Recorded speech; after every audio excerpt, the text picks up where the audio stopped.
देखिए, जो विषय है ये गरीब लोगों के मकानों से संबंधित विषय है, जो आज काफ़ी तादाद में हमारे बीच में उपस्थित भी हुए हैं। और इन्हीं लोगों का एक डेलीगेशन है जो हमसे मुलाकात करके गया था, और उस डेलीगेशन के अनुसार महरौली ज़िले और बदरपुर ज़िले के अंतर्गत लगभग 16 गांव हैं। ख़ास तौर से संगम विहार कहें, महरौली कहें या बिजवासन विधानसभा कहें, इसके अंतर्गत आने वाली काफ़ी जो आबादी है वो एक घोर संकट के दौर से गुजरने वाली है। सरकार के द्वारा इनको एक नोटिस जारी किया गया है और उस नोटिस के बाद लोगों में तनाव है। नोटिस इनके मकानों को तोड़ने का है, नोटिस इनकी ज़मीन को फॉरेस्ट की ज़मीन घोषित करने का है। बड़ी तादाद में लोग यहाँ पहुँचे हैं, ख़ासतौर से रंगपुरी, महरौली विधानसभा के अंतर्गत रजोकरी व हरिजन बस्ती, BSS कैंप, रामदेव का डेरा, चमेली का डेरा, KK कैंप व अन्य जगहों में जो रहने वाले लोग हैं, लगभग इनकी तादाद जो 50,000 से कहीं ज़्यादा है। आज उन पे बुलडोज़र चलाने की साजिश भाजपा और दिल्ली के मुख्यमंत्री अरविंद केजरीवाल के मौन रहने के समर्थन के द्वारा की जा रही है, और इसी वजह से आज हमें आपके बीच उपस्थित होना पड़ा। गरीबों की आवाज़ उठाने वाला आज कोई नहीं है। जिस तरह से तानाशाही सरकारें आदेश दे रही हैं और मौन होकर के दिल्ली के मुख्यमंत्री चुप बैठे हैं, गलत होते हुए कार्य में अपना मौन समर्थन दे करके ये सिद्ध हो जाता है कि अरविंद केजरीवाल किस तरह से भाजपा के इशारे पर काम कर रहे हैं और दिल्ली की जो पहचान थी उसको धीरे धीरे ख़त्म कर रहे हैं। ऐसा ही एक और मसला, आजकल गांवों को लेकर के बड़ी राजनीति, भाजपा के नेता जगह जगह घूम करके गांव के बारे में जिक्र करते हैं। जिक्र विकास का नहीं है साथियों, जिक्र है गांव के नाम बदलने का। मैंने भी काफ़ी सारे लोगों से बात की। गांव के लोग गांव का नाम बदलने की बजाय गांव की सूरत बदलने की बात करते हैं, और यही बात मैं कहना चाहता हूं। आदेश गुप्ता और भाजपा के नेता और देश के प्रधानमंत्री जी से मैं आग्रह करता हूं, देश के गांव के नाम बदलने से कुछ नहीं होगा। यदि वाकई आप गांव के हितैषी हैं, गांव के परिवार किसानों के हितैषी हैं, जो कि आप हो नहीं, यदि ऐसा होता तो किसानों के घरों पे बुलडोजर नहीं चलता, उनके ऊपर आपके मंत्रियों के द्वारा उनको कुचलने का जघन्य अपराध नहीं होता। फिर भी जो आपके मंत्रियों ने और नेताओं ने एक बहस शुरू की है कि गांव का नाम दिल्ली में बदला जाए, तो मैं बताना चाहता हूं, नाम बदलने की बजाय गांव की सूरत बदलनी चाहिए। ये मांग हमने तब भी रखी थी, लेकिन आप किस तरह की सूरत बदल रहे हैं, जबकि जो अधिकार आपके पास नहीं है नाम बदलने का। आप गांव की परिधि में बुलडोजर भेज रहे हैं, जिस पे विस्तार से राजेंद्र जी आपसे बात करेंगे। लेकिन मैं कुछ प्रश्न है साथियों, किस तरह से गैर कानूनी तरीके से बयानबाजी की जा रही है। जो अधिकार भाजपा के नेताओं के अधिकार क्षेत्र में नहीं है, वो घोषणाएं की जा रही हैं। अफसोस ये है, जो सरकार को अधिकार है, यानी अरविंद केजरीवाल को अधिकार है, अरविंद केजरीवाल उस पर खंडन तक नहीं करते हैं, एक शब्द नहीं बोलते हैं, उन पर मुकदमे दर्ज नहीं करते हैं, मौन होकर के अपना समर्थन जाहिर करते हैं। तो प्रश्न तो दिल्ली सरकार के मुख्यमंत्री पर भी बनता है, आखिर क्या इस देश की राजधानी दिल्ली को हम केवल राजनीति की भेंट चढ़ाने का काम कर रहे हैं? क्या हार जीत के चश्मे से हम गांव के नाम बदलने को देख रहे हैं? कांग्रेस पार्टी अपने असूलों से समझौता नहीं कर सकती साथियों, इसलिए हमने कहा था कि हम नाम बदलने की बजाय गांव की सूरत बदलने के पक्ष में हैं। प्रश्न ये भी उठता है कि 2013 के बाद से अरविंद केजरीवाल दिल्ली में सरकार चला रहे हैं। आजकल राजनीतिक भ्रमण पर पूरे देश में निकले हुए हैं। पंजाब में सरकार बना ली है, उस तरह के सपने लेकर के गुजरात में दौरा कर रहे हैं, ईमानदार होने का ढोंग कर रहे हैं। लेकिन मेरे प्रश्न अरविंद केजरीवाल से भी हैं। आप बार बार छोटी छोटी बातों पर एक दिन का सत्र बुला लेते हैं, विधानसभा का सत्र बुला लेते हैं, अपनी राजनीति करने के लिए विपक्ष पर कई तरह के आरोप लगाते हैं और सदन का इस्तेमाल अपने भाषण देने के लिए करते हैं, मीडिया में छपवाने का काम करते हैं। यदि आप इस तरह का अधिवेशन और सत्र बुला सकते हैं तो जो आज गरीबों के ऊपर जो तलवार लटकी हुई है इनके मकानों को लेकर के, तो इनके लिए 7 सालों में आपने एक बार सत्र बुलाने का काम क्यों नहीं किया? 7 सालों में साथियों, मैं बताना चाहता हूं कि अरविंद का जो रवैया रहा है दिल्ली के गरीब लोगों के प्रति, वो इससे सिद्ध हो जाता है कि अरविंद का कोई वास्ता गरीबों से नहीं है, गरीबों के मकानों से नहीं है, स्लम में रहने वाले दलित या उन गरीबों से कोई नाता नहीं है, कोई सिंपैथी, कोई सद्भाव की भावना उनके अंदर नहीं है। और यदि ऐसा नहीं होता तो 7 वर्षों के अंदर जो डेमोलिशन दिल्ली में हुआ है उसके कुछ उदाहरण मैं आपके सामने पेश कर रहा हूँ। याद होगा, देवली विधानसभा के अंतर्गत ही संगम विहार में 100 मकानों को तोड़ने का काम रेवेन्यू डिपार्टमेंट ने किया, और जिसका मैं खुद साक्षी हूँ। जिला अध्यक्ष यहाँ बैठे हैं। संगम विहार के देवली के अंतर्गत उन मकानों को तोड़ा गया जो कि कानून की दृष्टि में भी सही थे, और स्पेशल प्रोविजन एक्ट 2006 के तहत उनको भी संरक्षण प्राप्त था। वो लड़ाई हमने लड़ी, केजरीवाल ने एक्शन लिया। ये दर्शाता है कि किस तरह से बुलडोजर कॉलोनियों में चलाया गया। ओखला के धोबी घाट के पास करीब 2.5 एकड़ में बसी झुग्गियों को तोड़कर सैकड़ों लोगों को बेघर कर दिया गया, जबकि स्लम जे स्लम की पॉलिसी है उनको पुनर्वास करके ही तब आप झुग्गियों को हटा सकते हैं। और इन पुनर्वास कॉलोनियों को भी बसाने के लिए स्पेशल व्यवस्था दिल्ली की सरकार, शीला जी की तत्कालीन सरकार, केंद्र में यूपीए सोनिया जी की सरकार, डॉक्टर मनमोहन जी की सरकार ने उनको वो अधिकार दिया है। उसके बावजूद बुलडोजर वहां चलाया गया। किसी भी दल के जो नेता हैं उन सबसे आग्रह करना चाहता हूं कि इसके लिए आप आवाज उठाएं। अरविंद केजरीवाल जी से भी कहूंगा, गांव और इन गरीबों की बस्तियों को बचाने के लिए निर्णय लें, कदम उठाएं, ये मैं कहना चाहता हूं।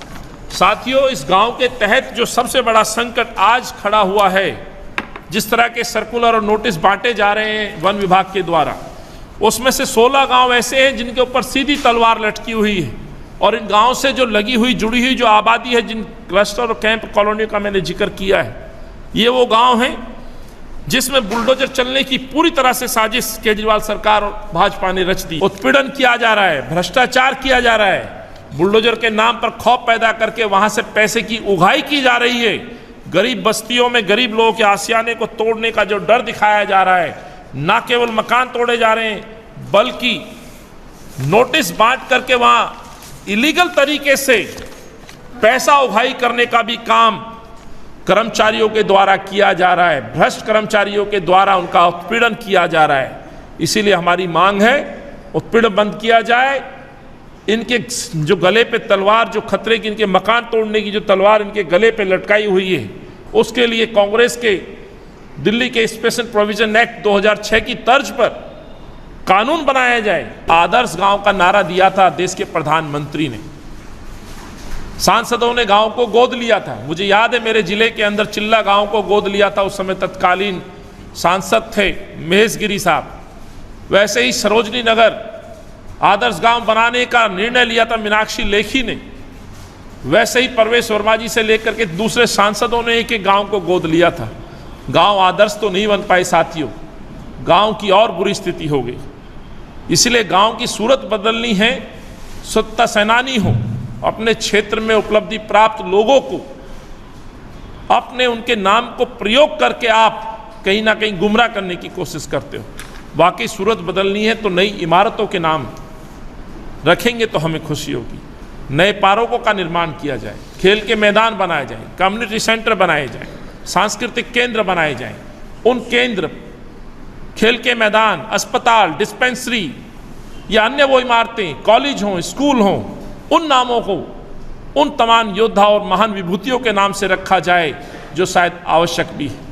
लेकिन आप ऐसा ना करके केवल गांव के बाहर एक बोर्ड बदल करके आप केवल अपनी राजनीतिक इच्छाओं की पूर्ति के लिए इस तरह का कदम उठाने की कोशिश कर रहे हैं। दो समुदायों के बीच में नफरत की लकीर खींचने का काम कर रहे हैं, ये मैं कहना चाहता हूँ। जहाँ झुग्गी वहीं मकान का जो नारा दोनों लोग बड़े दावे के साथ लगाते हैं, अरविंद केजरीवाल और माननीय देश के प्रधानमंत्री नरेंद्र मोदी साहब, ये अरविंद केजरीवाल के डिपार्टमेंट का ये जानकारी है। सूचना के अधिकार के तहत ये अरविंद केजरीवाल ने जानकारी दी है, ये मैंने नहीं दी है। वो अलग बात है, अरविंद केजरीवाल कहते हैं कि सूचना भी झूठी देते हैं। तो मैं 2-3 प्रश्न हैं जिनका जवाब आपके सामने पढ़ के सुनाता हूँ। ये कॉपी भी हम आपको दे देंगे। इसमें सवाल पूछा गया था 15 फरवरी, हमने 15 फरवरी 2015 को हमने आधार बनाया था कि पिछले लगभग 7 सालों में देखते हैं क्या हुआ दिल्ली में, जो नारे बार बार चल रहे हैं, जहाँ झुकी वही मकान। हमने सवाल पूछा था कि 15 फरवरी 2015 से 28 फरवरी 2022 यानी कि बीता हुआ महीना तक दिल्ली शहरी आश्रय सुधार बोर्ड द्वारा निम्न आय वर्ग के लिए कितने नए फ्लैट या मकान बनाने की मंजूरी दी गई है। कृपया मुझे इसका पूर्ण विवरण जैसे मंजूर किए गए मकान या फ्लैट की संख्या, मंजूरी की तिथि, मकान या फ्लैट का पूरा पता और स्वीकृत राशि की सूचना उपलब्ध कराएं। जान के हैरानगी होगी साथियों, अब मैं जवाब आपके सामने रख रहा हूँ। जवाब आया है अधिशासी अभियंता समन्वय से प्राप्त रिपोर्ट के अनुसार 15 फरवरी 2015, नोट करिएगा, 2015 से 28 फरवरी 2022 तक दिल्ली शहरी आश्रय सुधार बोर्ड द्वारा निम्न आय वर्ग के लिए मकान बनाने की कोई मंजूरी नहीं दी गई है। ये 7 साल में कोई मंजूरी दिल्ली सरकार, जिसे डूसिप डिपार्टमेंट कहते हैं, जहां झुकी वही मकान का जो नारा देने वाले लोग हैं, उनकी ये पोल खोलता है ये जवाब। दूसरा प्रश्न पूछा गया, फिर वही तारीख 15 से 28 फरवरी 2022 तक दिल्ली शहरी आश्रय सुधार बोर्ड द्वारा जहां झुग्गी वही मकान योजना के लिए कितनी झुग्गी बस्तियों का सर्वे किया गया है, इनमें से कितनी झुग्गी बस्तियों में मकान या फ्लैट बनाने की मंजूरी दी गई है, वह मंजूरी किस तिथि की दी गई है, इसकी सूचना उपलब्ध कराएं। पहले हमने जर्नल पूछा, फिर हमने स्पेसिफिक जहां झुग्गी वही मकान के नाम पे पूछा। जवाब पढ़ता हूं। समाज शास्त्र शाखा डूसिप से प्राप्त रिपोर्ट के अनुसार दिल्ली शहरी आश्रय सुधार बोर्ड की समाज शास्त्र शाखा 15 फरवरी 2015 से 28 फरवरी 2022 तक जहां झुग्गी वही मकान योजना के तहत किसी भी झुग्गी बस्ती का सर्वे नहीं हुआ है। अंदाजा लगाइए साथियों, आप मकान बनाने की बात कर रहे हैं, अभी तक सर्वे नहीं करा पाया डूसिप। जहां झुग्गियां हैं, झुग्गियां कितनी हैं, लोकेशन क्या है, कोई जानकारी अभी तक शुरू नहीं की गई है। प्राप्त करने के लिए कोई कार्रवाई आगे नहीं की गई है। तीसरा प्रश्न और पढ़ के सुनाता हूं। 15 फरवरी, वही फिर हम आधार बना रहे हैं, 2015 से 28 फरवरी 2022 तक दिल्ली शहरी आश्रय सुधार बोर्ड के पास निम्न आयु वर्ग के लिए, निम्न आय वर्ग यानी कि EWS फ्लैट या मकान बनाने के लिए कितने एकड़ भूमि उपलब्ध थी कि सूचना उपलब्ध करवाएं। जवाब क्या आया है मुख्यमंत्री केजरीवाल जी के यहाँ से? अधिशंसा अभियंता समन्वय से प्राप्त रिपोर्ट के अनुसार 15 फरवरी 2015 से 28 फरवरी 2022 तक दिल्ली शहरी आश्रय सुधार बोर्ड द्वारा निम्न आय वर्ग के लिए कोई स्कीम नहीं है, यानी कि कोई भी स्कीम नहीं है, अतः इसके लिए किसी जमीन का निर्धारण नहीं किया गया है। ये बहुत स्पष्ट तौर पे किया गया है, कोई स्कीम ही नहीं है तो जमीन का भी कोई हमने निर्धारण नहीं किया गया। ये पोल खोलने का काम हमारे साथी तेजपाल जी की RTI का ये जवाब है जो अरविंद केजरीवाल ने दिल्ली के हमारे इस सम्मानित नागरिक को और कांग्रेस के इस नेता को दिया है।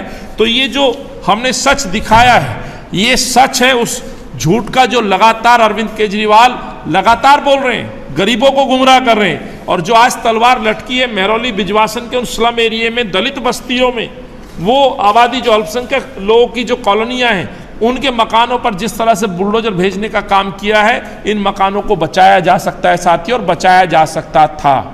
एक दिन का सत्र बुलाया जाए, ये अरविंद केजरीवाल से मैं कहना चाहता हूं। विधायक का कानून बनाएं, कानून बना करके इनको राहत दे।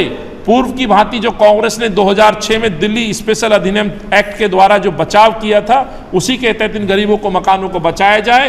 गांव पे राजनीति करने वाले लोगों के लिए जिस तरह से विस्तार से बताया गया, और उदाहरण है इस बात का जो आदरणीय रमेश जी ने कहा, कालका जी के अंदर कांग्रेस की नीयत साफ थी, जहां झुग्गी थी वही मकान बना करके माननीय तत्कालीन हमारे विधायक रहे सुभाष चोपड़ा जी के प्रयास, DDA के मेंबर रहते हुए उन्होंने ना उन गरीबों को मकान दिलाने का अधिकार दिया। रमेश जी उस समय सांसद थे। इन लोगों के प्रयास और इनके एफर्ट साफ दिखते हैं कालका जी के अंदर। अब तक लोग इंतजार में हैं कब उनको वो मकान बनेंगे। इन एरिया में, गांव में सज्जन जी का जो योगदान था, आज फिर वहाँ की जनता याद कर रही है।